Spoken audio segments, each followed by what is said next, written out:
Papatawag ko ang DOTR, ang LTFRB at ang CDA dahil involgado rin sila rito. At ang aming usapan, sana magbunga. Hinayaan nila ako magsilbing tulay, daan, ika nga, para yung kanilang mga hinaing ay may parating. Hindi lamang may parating, mahanapan ng solusyon. Dahil sa dinami-dami ng beses nilang nagreklamo at pinarating na ito sa pamahalaan, tila dinidribo lamang sila. At anumang pagkilos protesta na may kinalaman sa anumang uri ng transport strike, masakit din naman ito sa kanila.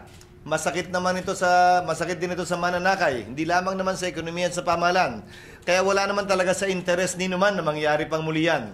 Sana, sa pamamagitan ng pagsisilbi ng Senado bilang daan at tulay sa mga hinaing nila, ay mahanapan namin ang solusyon nito na hindi na kinakailangan pang magkaroon ng anumang uri ng kilos protesta na nakakasakit lamang sa bawat isa sa kanila at mga stakeholders sa transport sector.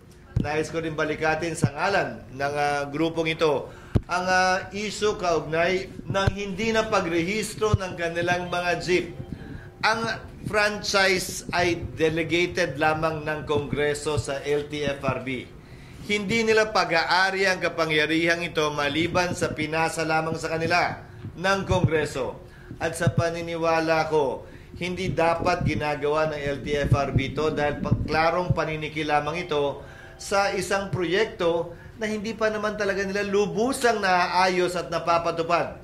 Sa darating na linggo matapos kong makuha ang mga datos mula sa kanila, sa manibela at sa piston, at sa mga ibang grupo pang kinaharap ko noong nagdaang linggo, ay ipupulungin ko, papatawag ko ang DOTR at ang LTFRB, pati CDA na rin, kaugnay sa bagay na ito dahil tila lumalabas. Karamihan o hindi man lahat ng kooperatibang nag-consolidate sa ngalan ng POV modernization ay nalulugi, lugi at nagre-reklamo na at naghihinaing na kung talagang hindi ito umubra dun sa mga nauna na. Bakit natin pipilitin gawin ito dun sa iba pa?